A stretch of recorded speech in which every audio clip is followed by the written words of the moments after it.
نام ذاکر اقرار مہدی ہے اور میرا تعلق پاکستان سرزمین پاکستان سے ہے، اور سرزمین پاکستان سے پنجاب کے ضلع جھنگ سے میں بلانگ کرتا ہوں۔ بچپن سے ہی الحمدللہ جب سے سن شعور میں داخل ہوا ہوں تو جب سے کربلا کا نام میرے دل و دماغ میں سرایت کرتا تھا تو میرا دل کرتا تھا کہ میرے بدن پہ پر لگ جائیں اور میں اڑ کے والی نینوا کے پاس پہنچوں۔ جب پہلی دفعہ میں تقریباً 2011 میں سرزمین کربلا پہ آیا ہوں اور کریم کربلا کی زیارت کی شرف یابی حاصل کی، تو اس وقت جو خاصیت تھی وہ یوم عاشور تھا، اور وہ جو خاصیت تھی جو میں نے محسوس کی وہ میں پیغام کے طور پہ عزاداران مظلوم کربلا تک پہنچانا چاہتا ہوں کہ وہ پیغام یہ تھا کہ روز عاشور سرزمین کربلا کی جس گلی جس بازار کی طرف میں رخ کرتا تھا مجھے خون کے علاوہ اور کوئی چیز نظر نہیں آتی تھی، اور اس طرح محسوس ہوتا تھا کہ جس طرح بالکل خون کی خوشبو ہے، اور اس میں الحمدللہ فقط ایک ہی پیام ملتا تھا کہ کربلا آج بھی زندہ ہے اور یہ قیامت تک زندہ رہے گی۔ تو یہ عزاداران مظلوم کربلا کو میں اپیل کروں گا کہ اپنی زندگی کا ایک عاشورہ وہ کربلا کی دھرتی پر کریں، تاکہ اپنی جو شہرگ حیات ہے عزاداری مظلوم کربلا اس کی استقامت کے لیے انہیں یہاں سے کوئی پیغام ملے اور وہ مستحکم ہو کے مظلوم کربلا کا جو پیام ہے وہ اپنے اپنے علاقوں میں وہاں جا کے صدقہ جاریہ کے طور پر لوگوں میں تقسیم کریں۔ میں اگر ایک سے بار بار آنے کا میرا جو جذبہ ہے وہ فقط یہ ہے کہ میرا تو دل کرتا ہے کہ مالک آل محمد میرا ایسا توسل بنائے کہ میں در سید الشہداء پہ ہی پڑا رہوں، کیونکہ یہاں کے جو دلی سکون اور قلبی سکون ملتا ہے وہ آج بھی میں محسوس کر رہا ہوں، اور یہ یقیناً میرے لیے یہ صرف نہیں ہے،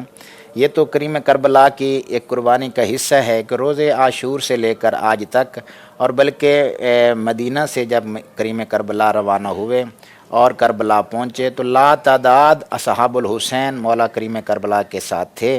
اور جو شب عاشور کو مولا نے اپنے اصحاب باوفا کو جو پیام سنوایا اور وہ جو جذبات تھے اصحاب باوفا کے وہ اس طرح عیاں تھے کہ جب فجر کا تارہ طلوع ہوا تو ہر صحابی باوفا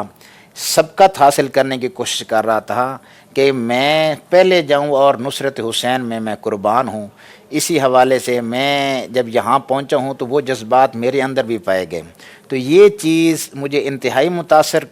رہی ہے، اور اسی چیز سے متاثر ہو کہ میں بار بار کربلا آتا ہوں۔ جو سکون مجھے کربلا میں ملتا ہے وہ مجھے کائنات کی کسی دھرتی میں نہیں ملتا۔ یہ میرے لیے ایک متاثر کن بات ہے جس وجہ سے میں بار بار کربلا آتا ہوں، اور میری یہ بھی میں واضح کرنا چاہ رہا ہوں ناظرین کو، سامعین کو، عزاداران مظلوم کربلا کو، کیونکہ ہماری خلقت وہ خاک سے ہے، اور ہمارے خلقت کے دوران اللہ نے ذرہ خاک شفا ہماری خلقت میں شامل کیا، اور وہ خاک شفا جب اصل مقام پہ آتی ہے تو آپس میں ان کا تعلق جو بڑھتا ہے تو وہ سرزمین کربلا سے ہمیں جدا نہیں ہونے دیتی۔ اس وجہ سے ہم کائنات کے کسی کونے میں بھی ہوں تو جب ہم کربلا پہنچتے ہیں تو ہمارے وہ اثرات جو ہیں وہ سارے اکٹھے ہو جاتے ہیں، اور دل کرتا ہے کہ ہم یہیں اپنا قیام کریں اور کریم کربلا کی مدحت و سرائی کریں۔ ہدف کربلا مقدسہ، سب سے پہلے میں پیغام دینا چاہتا ہوں عزاداران مظلوم کربلا کو، یہ بالخصوص زائرین محترم کے لیے ایک ہدف ہونا چاہیے، اور بالخصوص میرے پاکستانی زائرین کے لیے، چونکہ کرب و بلا یعنی دکھوں اور تکلیفوں کی جگہ ہے۔ تو میں یہ عرض کرنا چاہتا ہوں اپنے تمام سننے والے ناظرین اردو اسپیکنگ کو کہ اگر آپ جتنی تکلیفیں برداشت کر کے جب کربلا پہنچتے ہیں تو اس کا جتنا بھی اجر ہے وہ مولا کی بارگاہ میں آپ کو مل جاتا ہے۔ تکلیفوں کے بعد جب ہم یہاں پہنچتے ہیں وہ تکلیفیں اتنی نہیں ہوتی جو اس گھرانے نے برداشت کیں اور جو سرزمین کربلا پہ ہوئیں، جو روز عاشور الحمدللہ ہماری تو پرورشی ایسی آغوش میں ہوئی ہے کہ جنہوں نے ہمیں نعت علی پڑھ کے دودھ پلایا اور عزاداری مظلوم کربلا کا ایک درس دیا، لیکن جو میرا ہدف ہے وہ یہ ہے کہ جو بھی زائرین محترم یہاں آئے میں ان سے اپیل کروں گا کہ مہربانی کریں،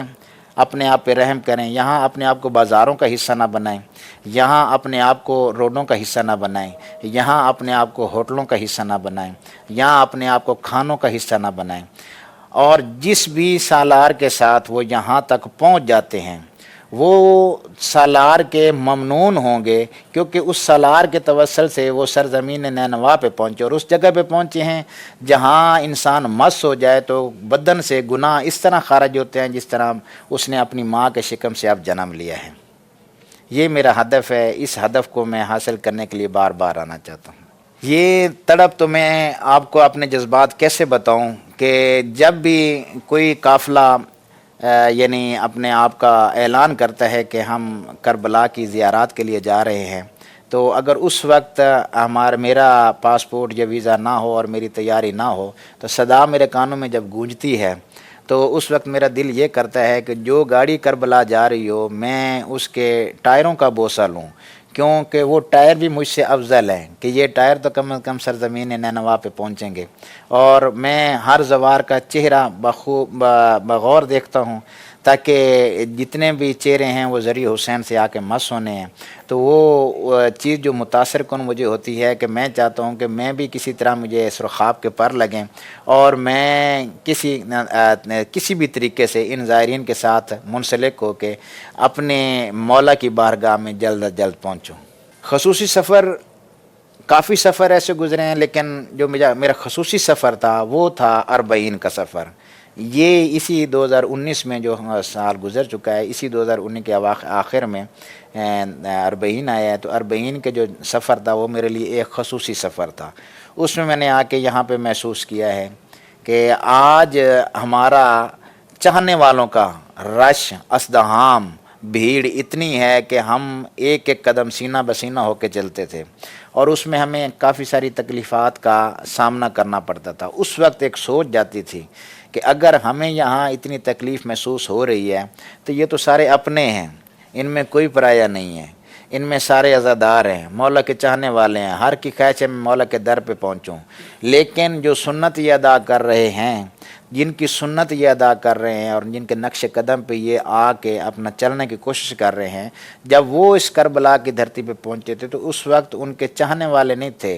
ان کے حصار دشمنوں کا حصار تھا، ظالموں کا حصار تھا۔ وہ لوگ کہہ کے مارتے تھے، وہ لوگ تانے مارتے تھے۔ جب روز عاشور آیا، روز عاشور کو تیروں کی بارش ہوئی، تلواروں کی بارش ہوئی، خون کی ندیاں بہیں، اور اس خون کی ندیوں میں میری آقا زادیوں کے بین بلند ہوئے اور واہ حجابہ کے بین بلند ہوئے۔ تو یہ چیز مجھے جو اربعین کا سفر ہے اس میں میں نے کوشش کی ہے کہ جتنی تکلیف میرے تن پہ ہے میں اتنی برداشت کر کے میں اپنی منزل آسن کر کے کریم کربلا کی چوکھٹ پہ جا کے اپنا سجدہ ریز ہوں۔ الحمدللہ یہ پیغام حسینیت ہے، اور اس پیغام کو میں چاہتا ہوں کہ صدقہ جاریہ سمجھ کے سننے والے بھی آگے نشر کریں کہ جو سلسلہ عزاداری ہے یہ ہمارے شیان حیدر قرار کی شہرہ کے حیات ہے۔ ایک ہی چیز ہے جو ہمیں وسیلہ نجات ہمارے لیے بن سکتی ہے، وہ ہے عزاداری مظلوم کربلا۔ اس کے حصول کی خاطر میں کافی سارے فقہا اور کافی سارے علماء کی محفل بھی میں نے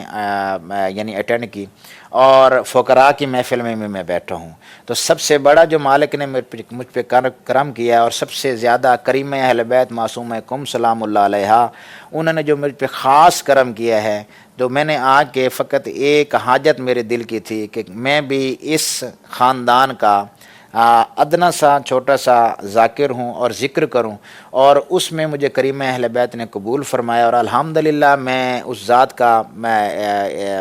جتنا بھی شکر ادا کروں اتنا کم ہے کہ اس ذات نے مجھ پہ کرم کیا اور اس خاندان کا ذاکر بنایا۔ اور اس وقت میں اتنا سکون محسوس کرتا ہوں جب میں بلا معاوضہ طے کیے بغیر کریم کربلا کا ذکر اپنی زبان سے تلاوت کرتا ہوں، اور عزاداران مظلوم کربلا وہ ذکر کی تلاوت سماعت فرماتے ہیں، اس میں گریہ بھی ہوتا ہے، اس میں محبت کے جملے بھی نچھاور ہوتے ہیں۔ تو وہ مجھ سے سب سے میرا متاثر کن یہ سلسلہ ہے کہ میں چاہتا ہوں کہ میری ساری زندگی ذکر مظلوم کربلا میں بسر ہو جائے، اور بروز محشر بھی میں ذاکر حسین بن کے ظاہر ہوں۔ کربلا کی زیارت ایک ایسی زیارت ہے جو انسان کے شجرے ظاہر کرتی ہے، یہ میرا ذاتی تجربہ ہے۔ سفر چاہے چھوٹا ہو چاہے بڑا ہو، سفر ہی ہوتا ہے، اس میں انسان کی حقیقت ظاہر ہوتی ہے، لیکن کچھ باطنی حقیقتیں ایسی ہیں جو کربلا کے سفر میں ظاہر ہوتی ہیں۔ تو میں تو یہ انتہائی اس بات میں ضم ہوں کہ اگر میری حقیقت کا آپ معائنہ کریں تو حقیقت میں یہ ہے کہ کربلا والوں نے جو پیام عزاداری یا جو پیام انسانیت ہمارے تک پہنچایا ہے، اسی میں ہمیں ماں بہن کی تمیز ہے، اسی میں ہمیں بڑوں کا ادب ہے، اور سب سے زیادہ مولا آل محمد نے یہ خاص کرم فرمایا کہ ہمیں اس مودت سے نوازا کہ جس میں عزاداری مظلوم کربلا بسی ہوئی ہے، اور یہ ہم چاہتے ہیں کہ ساری زندگی ہم اسی عزاداری میں اپنا وقت بسر کریں، چونکہ یہی ہمارے لیے وسیلہ نجات ہے۔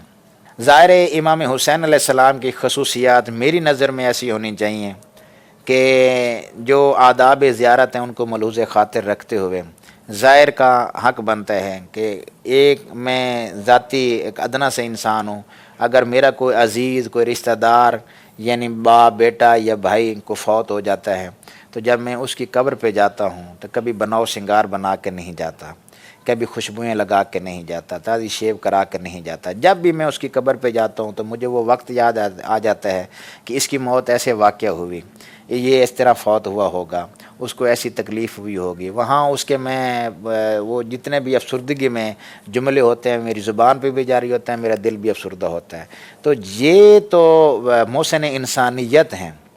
جن کی دھرتی پہ ہم آتے ہیں۔ تو میں صرف اور صرف پیام یہ دہرانا چاہتا ہوں کہ زائر مظلوم کربلا کے لیے حق ہے کہ اس کے آستین کے بٹن کھلے ہونے چاہیے، اس کا گریبان چاک ہو، اس کے سر میں خاک ہو، اس کی داڑھی یا شیب تازہ نہ ہوئی ہو، کہ میں نے اپنی آنکھوں سے پڑھا ہے کہ مظلوم کربلا کا فرمان ہے جو زائر میری قبر پہ آتا ہے میری زیارت کے لیے، اگر وہ تازہ شیو کروا کے آئے تو وہ اس طرح ہے کہ جس طرح اس نے اپنے ہاتھ میں تلوار پکڑی ہو اور میرے بدن پہ اپنے ہاتھ سے ضرب لگا رہا ہو۔ تو میں یہ پیغام اپنے عزاداران مظلوم کربلا اور زائرین حسین علیہ السلام تک پہنچانا چاہتا ہوں کہ جب بھی وادی نینوا میں آپ داخل ہوں تو آپ اپنی خوشیاں بھول جائیں۔ آپ کی خوشیوں کا وارث مظلوم کربلا ہے، آپ کی خوشیوں کا وارث خون حسین ہے، منتقم خون حسین ہے۔ آپ اپنے آپ کو اس طرح مظلوم کے قبر کے حوالے کریں کہ جس طرح بڑھڑیا ماں اپنے جوان بیٹے کی لاش پہ آتی ہے۔ ابھی تک تو کوئی ایسا چانس میری زندگی میں نہیں، اور میں دعا مانگوں گا بارگاہ الہیہ میں کہ مالک کوئی ایسا موقع ہی نہ دیں کہ میں کربلا ہوں اور میں مطمئن نہ ہوں۔ کیوں؟ جو کربلا آ کے کہ زندگی کے باب کھلتے ہیں،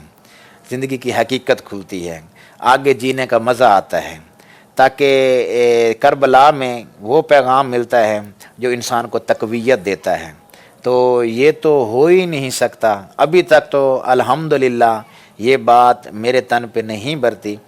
اور میں آگے بھی بتوسل سرکار عباس علمدار، بتوسل سرکار مظلوم کربلا، بتوسل وارث زمانہ میں ان کی بارگاہ میں دعا گو ہوں کہ مجھے زندگی میں جب یہ موقع آئے کہ میں کربلا آ کے مطمئن نہ ہوں، اس وقت مجھے موت آ جائے لیکن میں یہ بات محسوس نہ کروں۔ روح پرور منظر سب سے زیادہ یہ ہے کہ جب ہم اطراف کی زیارت یہاں اندرون کربلا کرتے ہیں جس میں مقام علی اکبر ہے، مقام علی اصغر ہے، جب ہم ان مقامات پہ پہنچتے ہیں تو یقین مانیں ایک تھوڑا سا افسوس بھی ہوتا ہے کہ بر صغیر میں اگر کریم کربلا کا یہ حرم پاک ہوتا تو یقیناً وہاں پہ عقیدت کے پھول نچھاور ہوتے۔ یہاں کے تھوڑا سا ایک افسردگی ہوتی ہے کہ گلیوں میں، چھوٹی چھوٹی گلیوں میں وہ مقام بنے ہوئے ہیں، لیکن جب وہاں ہم پہنچتے ہیں تو اس وقت ذہن میں وہ خاکہ جو ہے وہ اجاگر ہو جاتا ہے کہ یہ وہ مقام تھا، اس مقام پہ مظلوم کربلا آئے ہوں گے، اس مقام پہ ظالم نے مولا حسین علیہ السلام کے یعنی حسین بیٹے کو سینے میں برچھی کا پھل مارا ہوگا، اور اس مقام پہ مظلوم کربلا نے اپنے جوان بیٹے کو اٹھایا ہوگا، اور اس انداز سے وہ چلے ہوں گے اور اس انداز سے وہ خیام تک پہنچے ہوں گے۔ یہ چیز جب میں اطراف زیارات کی کرتا ہوں تو وہ الحمدللہ کہ جو ذہن میں وہ خاکہ کربلا ہے وہ اجاگر ہو جاتا ہے۔ ہماری زندگی ایک سفر عشق حسین ہے، جو ہم زندگی گزار رہے ہیں یہ کریم کربلا کا صدقہ ہے۔ تو یہ جو سفر ہے یہ عشق تو اپنی جگہ پہ رہا، یہ تو ایک مودت کا سفر ہے۔ کیوں؟ جو ہماری یہ دعا ہوتی ہے کہ ہم مریں تو حسین حسین کر کے، اٹھیں تو علی علی کر کے، یہ ہماری زندگی کا ایک عقیدہ ہے۔ تو اس سفر عشق کو، اس کی تار اگر ٹوٹ گئی تو سمجھو کہ انسان در بدر ہو جائے گا۔ یہ وہ تار ہے کہ اگر یہ بندھی رہی تو اس کی منزل آسان ہے۔ کیوں؟ جو مظلوم کربلا کے زوار اگر دوران سفر عشق اس کی روح پرواز کر جاتی ہے تو اللہ کے ملائک کو بھی یہ طاقت نہیں ہے کہ اس کا کہ حساب کتاب کریں اور اس سے پوچھیں کہ تیرا نام کیا ہے، تو نے یہ گناہ کیا، تو نے یہ گناہ کیا۔ جو اللہ نے وعدہ کیا ہے کہ حسین نے میری مرضیوں کو خریدا ہے، اب جو میرا حسین چاہے گا میں بھی وہی کروں گا۔ یہ تو دیکھو جی، یہ تو آل محمد کا خاص کرم ہے نا جی، کہ انہوں نے اس قابل بنایا کہ ہم کربلا پہنچے۔ اگر کربلا نہ پہنچتے تو فرمان تو ویسے بھی بزرگ ذاکرین سے بھی سنا ہے، علماء دین سے بھی سنا ہے، لیکن جب روئے زمین حقیقت پر پہنچتے ہیں تو وہ وقت یاد آ جاتا ہے جب بنو اسد قبیلے کو مالک امام حسین علیہ السلام نے فرمایا تھا کہ یہ جو سرزمین نینوا کا یہ ٹکڑا ہے یہ میں آپ سے 60,000 دینار کم و بیش کے عوض خرید رہا ہوں اور آپ کے ناحبہ کرا رہا ہوں، اور آپ سے میں وعدہ کر رہا ہوں، کیونکہ بنو اسد قبیلے کو لوگوں نے یہ کہا، تکرار کیا تھا کہ مولا آپ اس زمین پہ ڈیرے نہ لگائیں، یہ زمین تو بڑی سخت زمین ہے، بڑی بے آباد زمین ہے، یہاں تو بڑے بڑے انبیاء ہے، اوصیاء ہے، کسی کو اس زمین نے برداشت نہیں کیا، نہ کسی نے یہاں پہ رہنے کی طاقت ہوئی، تو آپ یہاں کیوں ٹھہر رہے ہیں؟ تو سرکار نے وہاں پہ ایک جملہ ارشاد فرمایا تھا، سرکار نے فرمایا تھا کہ بنو اسد قبیلے کے لوگوں، میرا نام حسین ابن علی ہے، میں سرزمین نینوا پہ اکیلا نہیں آیا، میں اپنی زینب جیسی بہن کو ساتھ لے کے آیا ہوں، سکینہ جیسی بیٹی کو ساتھ لے کے آئے، اور میں آپ سے وعدہ کر رہا ہوں جس کو آپ بے آباد کہہ رہے ہو اور جنگل بیابان کہہ رہے ہو، اس کو میں ایسے آباد کروں گا، ایک عرش پہ معلّہ ہے، اسے میں فرش پہ معلّہ بنا دوں گا، اور آج وہ فرش پہ کربلا معلّہ ہے۔ یہ سفر کی تلخیاں، مشکلات، یہ جتنی بھی بے چینیاں ہیں، یہ ہمارے لیے ایک رائے کے دانے کے برابر بھی اس خاندان کے ظلم و ستم کے حوالے سے نہیں ہے۔ جو تکلیفیں ہمیں راہ میں آتی ہیں تو میں سمجھتا ہوں کہ وہ تکلیف اس وجہ سے آتی ہے کہ رسول خدا نے فرمایا صلی اللہ علیہ وآلہ وسلم نے کہ میرے بیٹے امام حسین علیہ السلام کی زیارت جو انسان کرے گا اسے 70 مقبولہ حج کا ثواب ملے گا۔ تو میں کہتا ہوں وہ 70 مقبولہ حج نہیں، وہ 70 درجے ہیں۔ تو ایک سفر بائی ایئر کو ہوتا ہے جو پرواز کے طور پر کیا جاتا ہے، ایک سفر بائی روڈ کو ہوتا ہے جو گاڑی کی صورت میں کیا جاتا ہے، ایک سفر پیر پیادہ ہے جو پیدل کیا جاتا ہے۔ تو اس جتنے سفر کی مشکل، جتنی منازل مشکل ہوں گی اتنی یقیناً درجات میں اضافہ ہوگا، اور یہ جتنی مشکل منازل طے کر کے ہم آخری منزل پر پہنچیں گے تو یقیناً اس زائر حسین کے نصیب اور درجات اس کے بلند ہو چکے ہوں گے، اور اللہ کے ملائک اس کو آگے استقبال کریں گے، انبیاء، اوصیاء، اولیاء، فقراء اس کا استقبال کریں گے۔ بلکہ میں تو یہ کہوں گا کہ جب وہ دنیا فانی سے رحلت ہوگا تو اہل جنت بھی اٹھ کے استقبال کریں گے۔ یادیں تو لاتعداد ہیں جی، تو کتنی ایک یادیں میں بتاؤں کہ جو میں آپ سے شیئر کروں۔ سب سے پہلی میں عرض یہ کروں گا کہ اکثریت ہمارے پاکستان میں لوگ ہماری عزاداری پہ، اور بالخصوص ہم چونکہ شبیہات کی برآمدگیاں کرواتے ہیں ان پہ اعتراضات کرتے ہیں۔ پہلے تو غیر کیا کرتے تھے، اب کچھ اپنے بھی کرتے ہیں۔ جو سب سے زیادہ اہم بات میں آج کے اس الحسین ٹی وی چینل کے توسل سے میں عرض کرنا چاہ رہا ہوں وہ یہ ہے کہ کربلا میں پورا کربلا زندہ ابھی تک قائم ہے، اور ایام اعضاء میں یہاں کے گرد و نواح کے لوگ، مختلف قبائل کے لوگ، وہ اپنا رول ادا کرتے ہیں ظاہری طور پہ۔ اور سب سے جو اعتراض کن ہماری بات ہوتی ہے کہ وہاں پہ ہمارے مہدی سرکار قاسم پہ اعتراض ہوتا ہے۔ تو یہاں 7 محرم کو جناب قاسم کی زندہ شبی بنائی جاتی ہے، جناب قاسم کا صحرا بھی برآمد کیا جاتا ہے، جناب قاسم کی مہندی بھی ہوتی ہے، یعنی عورتوں کے ہاتھوں پہ تھال ہوتے ہیں، اس میں مہندیاں ہوتی ہیں، جن نوجوانوں کو ہاتھوں میں سیرے ہوتے ہیں، گانے ہوتے ہیں، اور وہ لے کے کربلا کی زمین پہ اس طرح گھوم رہے ہوتے ہیں اور تلاش کر رہے ہوتے ہیں کہ سیرے والا اس وقت کہاں ہے۔ لیکن ان کے پاس سیرے تو ہوتے ہیں، سیرے والا نہیں ہوتا۔ وہ آخری سلام آ کے مظلوم کربلا کو دیتے ہیں کہ مولا ہماری حسرت ہے کہ ہم تیرے یتیم بھتیجے کی شادی کے باراتی بنے، اور مولا یہ حسرت ہماری جلد پوری فرماؤ، اور اپنے وارث کو بارگاہ الہیہ میں التجا کے طور پہ اذن عطا فرماؤ کہ وہ آئیں اور انتقام لیں، اور اسی طرح ہم بھی سرکار قاسم کی بارات میں شمولیت اختیار کریں، جو ہم اب عارضی طور پر ایک فرضی طور پر مظلوم کی بارگاہ میں پیش کرتے ہیں۔ میں انتہائی ممنون و مشکور ہوں اس اسٹوڈیو کے جتنے بھی میزبان ہیں ان کا ممنون و مشکور ہوں، اور جو اس وقت مجھے سن رہے ہیں ان کا ممنون و مشکور ہوں کہ یہ ایک تو سب سے پہلے میں اپنے میزبان کا انتہائی ممنون و مشکور ہوں کہ جنہوں نے مجھے یہ موقع فراہم کیا۔ اس موقع فراہم کرنے کی وجہ سے میرے کچھ دل کا درد ہے جو ظاہر ہوا اور میرے ناظرین تک پہنچا، اور ناظرین کے آگے میں ہاتھ بدست یہ اپیل کروں گا کہ اگر میری زبان سے کوئی ایسا لفظ نکلا ہو جو